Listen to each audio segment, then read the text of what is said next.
The notification arrived at 6:45 a.m., cutting through the sterile silence of David's meticulously organized kitchen.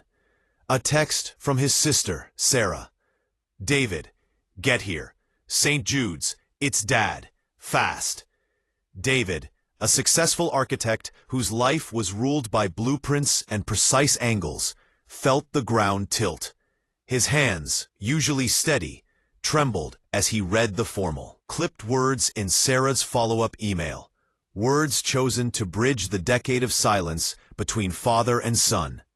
Elias Stewart, late-stage renal failure. The doctors say hours, maybe a day. You need to come now. For 50 years, David had defined himself in opposition to his father, Elias. Elias was a quiet man, a retired civil engineer who valued integrity over ambition and silence over negotiation. He was a rock, immovable, simple, and tough. David, however, was the architect, complex, driven by speed, and obsessed with building things bigger and shinier than the last.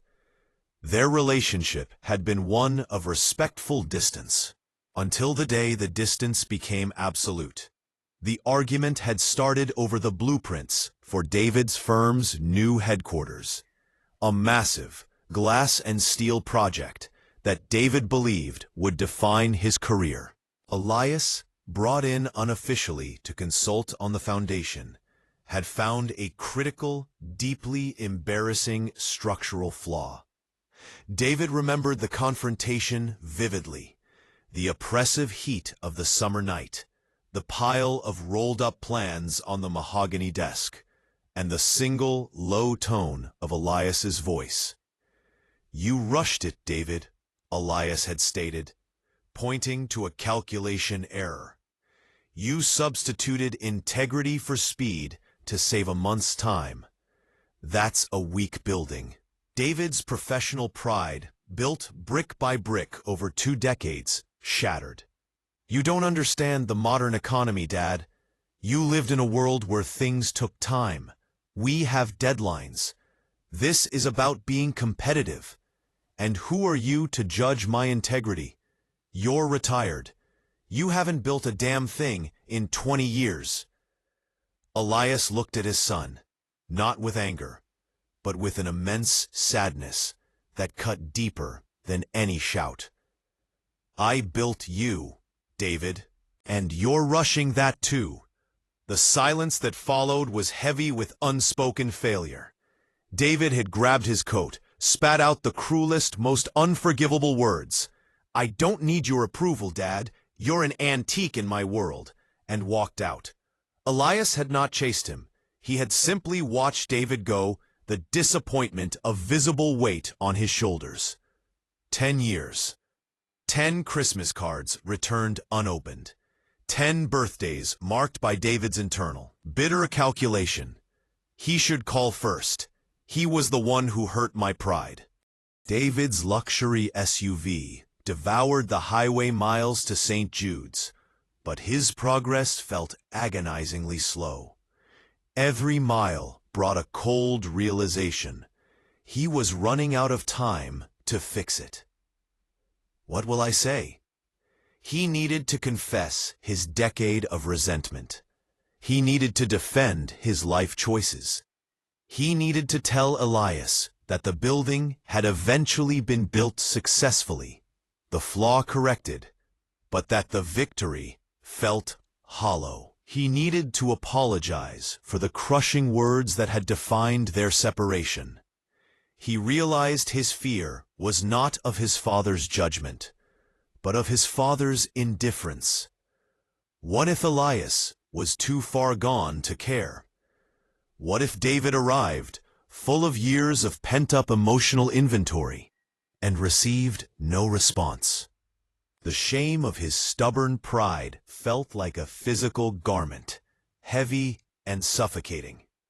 He pulled into the hospital lot, the harsh afternoon sun glinting off the polished glass entrance. Another building, designed by others, that felt suddenly insignificant. And David entered the room outside Elias's room. Her eyes were red, but her voice was flat. She looked at him with an expression that held no judgment, only exhaustion. "Just go in. Say what you need to say." David entered the room. It was sterile, quiet, and dominated by the rhythmic beep-hiss of the life support machines. He found his father, Elias, small beneath the white sheets, his skin pale and translucent. Then David saw it. Beside the bed, placed carefully near Elias's outstretched hand, was an empty chair. It was not a sterile hospital chair. It was the old, dark, smooth den chair. David remembered the grain of the wood, the slightly wobbly back leg, and the deep, comforting wear on the curved armrest where Elias's hand had rested for thousands of hours while reading history books. It was the chair of David's childhood, a quiet fixture of home. A younger nurse, checking the IV drip, saw David's perplexed gaze. "That old thing?" she murmured kindly. He insisted. "Every morning for the past 2 weeks, since he's been here, he fights the breathing tube just to tell us. The chair stays there. I'm expecting someone." She tilted her head, her face creased with sympathy. We think he's waiting for his wife. She passed away 5 years ago." The nurse finished her task and left, leaving David alone with his father and the wooden sentinel. David didn't move. "I'm expecting someone." He stared at the chair, recognizing the lie he had lived for 10 years. He hadn't been waiting for Elias to call. He had been waiting for Elias to validate him. He had been so obsessed with proving his own strength that he couldn't see the silent, simple strength of his father. The willingness to save a space for someone who had cruelly rejected him. It wasn't a chair for an argument. It wasn't a chair for a confession. It wasn't a chair for a negotiation. It was a chair for a son. The full weight of his decade of stubbornness crushed David. His father had not been distant. He had been holding an open invitation, enduring the emptiness, patiently waiting for David to finally stop rushing and see the simple, honest structure of their relationship. David walked slowly to the chair. He did not speak. He did not ask for forgiveness. He just sat down. The worn wood beneath him felt cool and solid. He sank into the familiar groove on the armrest and leaned his head back against the old, smooth wood. For the first time in 10 years, David stopped architecting. He stopped building his defense. He simply existed in the space his father had held for him. He was finally present. As if sensing the shift, Elias's eyes fluttered open. They were cloudy and unfocused, but they settled vaguely in David's direction. A deep, rasping sound escaped Elias's lips, something that sounded like effort, peace, and finality all at once. He didn't need to speak. The chair was no longer empty. David stayed there, his hand resting where his father's had rested 1,000 times, listening to the soft, fading rhythm of Elias's breathing. He didn't cry. He just sat, a solid, present structure in the saved space. Elias Stewart passed away quietly in the early hours of the morning, his hand resting inches from the wooden armrest of the chair, his son beside him. David never forgot the lesson of that room. He realized that a man could build a world-class skyscraper, but if he couldn't build a sturdy, honest connection, he had built nothing but an empty shell.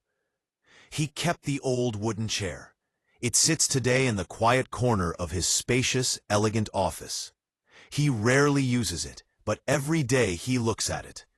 It is his structural integrity check. It reminds him that love, true connection, and reconciliation are not earned with frantic effort or perfect words. They are granted by the patient, difficult work of saving a space for someone you love, and trusting that they will one day choose to fill it. The chair is never truly empty now. It is a monument to the simple, profound truth that the final, most important step of a long journey is often just sitting down.